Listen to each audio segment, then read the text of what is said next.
Paz do nosso Senhor Jesus a todos. A aula de hoje é uma aula de suma importância para todos.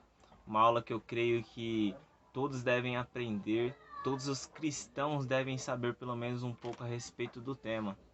E qual seria esse tema? O tema é uma promessa de salvação. Lembrando que nós estamos falando sobre viver as plenitudes da promessa de Deus, das promessas que Deus tem para nós. E a salvação é, se não a maior promessa que Deus tem para nós. Pois o nosso plano, a nossa vida não está firmada só aqui na terra, no presente momento de hoje. Mas a nossa vida verdadeira está nos céus, esperando o momento em que Cristo vier e buscar a sua igreja. A nossa vida está firmada na vida eterna, na vida que Jesus Cristo e Deus no seu grande plano nos prometeu. E a salvação, ela é uma das grandes promessas que Deus tem para o seu povo. Espero que na aula de hoje todos possam compreender o tema. Sigam a página, o canal no YouTube, né? IEAD AD2B. Sigam lá, se inscrevam, curtam, ativem as notificações, que nós possamos estar sempre conectados para aprender a palavra de Deus. Assim como eu já disse, né? Na aula de hoje falaremos sobre a promessa da salvação. E eu vou estar aqui falando o nosso versículo-chave, né? É muito interessante. O versículo-chave ele é conhecido como o versículo universal das Assembleias de Deus, que se encontra em João, capítulo de número 3, versículo de número 16. Evangelho de Jesus, escrito por João, as boas novas escritas por João. Capítulo 3, verso de número 16. Espero que vocês tenham esse versículo decorado. E esse versículo diz assim: porque Deus amou o mundo de tal maneira que deu o seu Filho único para que todo aquele que nele crê não pereça, mas tenha a vida eterna. Já no versículo-chave eu quero explanar aqui para vocês algumas ideias, né? A primeira ideia que a gente pode ver nesse versículo é o amor de Deus. Quando o versículo nos diz que Deus amou a humanidade, Deus ele amou a sua criação. Nós somos feituras de Deus, somos amados por Deus. E a maneira que Deus amou é a mesma maneira que ele ama o seu Filho para entregar o seu Filho por nós. E nesse versículo também vai nos dizer sobre um Filho enviado por Deus. Nesse versículo a gente já pode ter uma ideia de uma mensagem de Cristo, uma obra redentora de Cristo para nós. O Filho único de Deus, o Filho unigênito de Deus, enviado para nos salvar. E quando ele fala que todo aquele que nele crê, fala de um requisito, que é a fé. A fé em Jesus Cristo, a fé que nos traz a salvação. E logo após, João também fala sobre perecer, ou fala sobre, em algumas traduções, sobre condenação. Então, quando nós vemos essa palavra perecer, também a gente pode relacionar com condenação, para que todo aquele que crê em Cristo não seja condenado, mas alcance a vida eterna. Aqui a gente já pode enxergar a promessa de Deus. A promessa de Deus, a vida eterna. O requisito para alcançar essa promessa, crer no Filho único dele. Então vejamos que essa daí é uma das maiores plenitudes das promessas de Deus, que é a salvação. O projeto de salvação para nós. Juan, mas eu sou salvo. Sou salvo do quê? Essa é uma pergunta que muitos de vocês podem ter nas suas mentes hoje. Mas eu quero aqui explanar para vocês, para que nós possamos tirar qualquer dúvida que vocês tenham em mente. Somos salvos do quê? Para ser salvo, é porque nós estávamos condenados, estávamos aprisionados. Quando nós lembramos de condenação ou aprisionamento, lembramos do pecado. Então, somos salvos do pagamento que nós merecíamos pelo pecado que nós cometemos. Juan, mas eu não cometi pecado algum, como assim? Calma, nós temos que compreender melhor. Lembra lá do Éden? Lá na história no Éden? Adão e Eva comeram um fruto proibido, desobedeceram a Deus. Então, ali se instituiu o pecado na humanidade. E esse pecado é um pecado hereditário, onde esse pecado só pode ser pago com a morte. O salário do pecado, ele é a morte. E aquele pecado que foi cometido lá no jardim, ele é um pecado, como eu já disse, que é hereditário. É como se estivesse no nosso sangue, como se nós nascêssemos já com esse pecado. A humanidade pecou. A gente vai ver que todos pecaram e destituídos estão da glória de Deus. Todos pecaram e estão separados de Deus, porque o pecado é aquilo que nos afasta de Deus. E esse nosso pecado que nós carregamos, ele só pode ser pago de uma maneira, com a morte. Mas nós podemos lembrar que a salvação, ela é pela graça. Ela não vem dos dons, não vem das obras que nós fazemos, mas sim pela graça de Deus.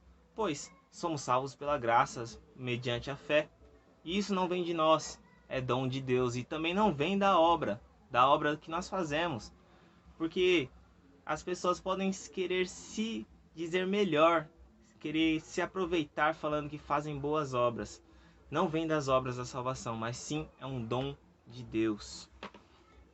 A gente vê que o ser humano, ele quer sempre se exaltar, sempre se ensoberbecer, né?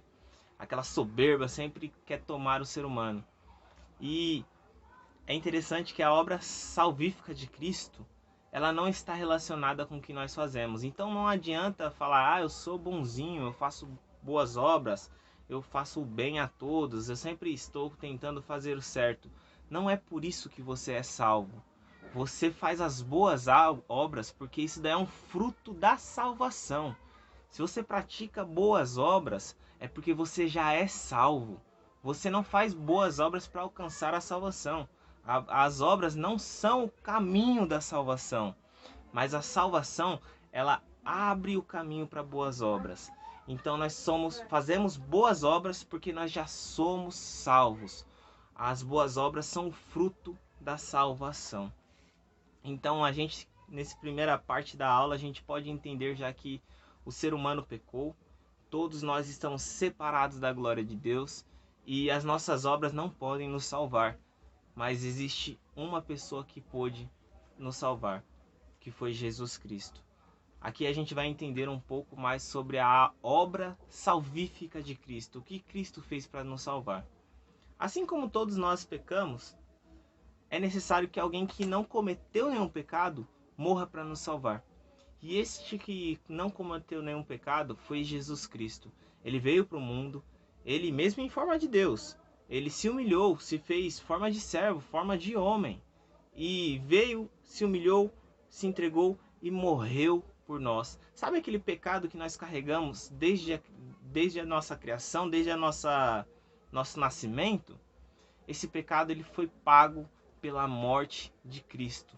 Através da morte de Cristo, através da obra redentora de Cristo, é que nós somos salvos. Ali, no momento em que Cristo estava sendo crucificado, ali estavam sendo imputados a penalidade do nosso pecado. O pagamento do nosso pecado estava sendo imputado ali em Cristo. E ali Deus se reconciliou consigo mesmo, para que nós possamos estar pregando a palavra de Deus. Ali Deus estava tratando os assuntos que tinha divergência entre o homem e ele. Ali na cruz, Deus estava reconciliando consigo mesmo o mundo, a humanidade. Então, sobre a obra de Cristo, nós conseguimos o livre acesso a Deus. Através do sacrifício de Cristo, nós podemos alcançar a salvação. Porque a graça nos foi dada, a graça foi derramada, um favor que nós não merecemos. Nós recebemos, não merecemos, mas foi derramado por nós. E essa derramação foi de um sangue inocente, de um cordeiro inocente, de alguém que não cometeu nenhum pecado. A salvação veio através da morte de Cristo. E todos nós devemos compreender isso. Eu disse no começo da aula que todo cristão ele tem que reconhecer isto. Basicamente o que eu falei. Nós não merecemos nada, nós somos pecadores desde a nascença, mas Cristo, através do sangue de Cristo, através da morte e da ressurreição de Cristo, que somos salvos. Somos salvos por este favor que nós não merecemos, mas nós recebemos. E sabe o que é legal também? Que nós recebemos esse favor de graça. Eu estou falando gratuitamente. Não é no crédito, não é no débito que nós pagamos, não é no dinheiro, mas é de graça. Gratuitamente recebemos essa graça, que foi a morte de Cristo, a ressurreição de Cristo, o livre acesso a Deus Pai e sim, o direito da salvação. Quando nós lembramos novamente do versículo-chave, todo aquele que nele crê. Aqui já nos abre um adendo, para falar sobre pregar o evangelho. Como as pessoas lá fora vão entender, como as pessoas lá fora vão crer, se não houver quem pregar para elas? Então, na aula de hoje nós já aprendemos o que nós devemos pregar. Devemos pregar as boas novas do reino, o que haverá de vir para nós. Separei aqui algumas coisas que hão de vir para nós com a salvação. Nós que somos salvos, compreendemos que haverá um novo céu, haverá uma nova terra, um novo lugar onde nós iremos morar, onde não haverá mais dor, não haverá mais pranto, não haverá mais sofrimento, não haverá morte, não haverá mais choro nenhum. Um lugar novo. E Deus e Jesus Cristo nos preparou este lugar. E nós aqui na terra estamos nesse momento só aguardando a vinda de Cristo. Apocalipse, capítulo de número 2, verso de número 11. Olha o que está guardado para os que são salvos. O vencedor de nenhum modo sofrerá o dano da segunda morte. Não seremos condenados, pois vencemos e somos mais que vencedores em Cristo Jesus. Isso é só para quem é salvo. Tenha isso em sua mente. Vocês são salvos pela graça, mediante a fé em Jesus Cristo. Apocalipse 2 ainda, versículo de número 17. Ao vencedor, dar-lhe-ei do maná escondido, bem como lhe darei uma pedrinha branca, e sobre essa pedra estará escrito o seu novo nome. Então, os que são salvos, os que receberam essa promessa da salvação, os que foram alcançados por essa salvação, terão novos nomes, terão novas vidas. Isso é o que Deus tem preparado para nós. Agora no capítulo ainda de número 2, verso de número 26.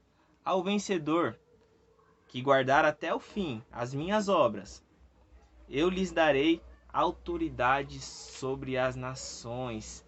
Eis que seremos autoridade sobre as nações. Eis que em Cristo somos mais que vencedores. Não é mérito nosso, todo o mérito é de Jesus Cristo. Capítulo 3, versículo de número 5.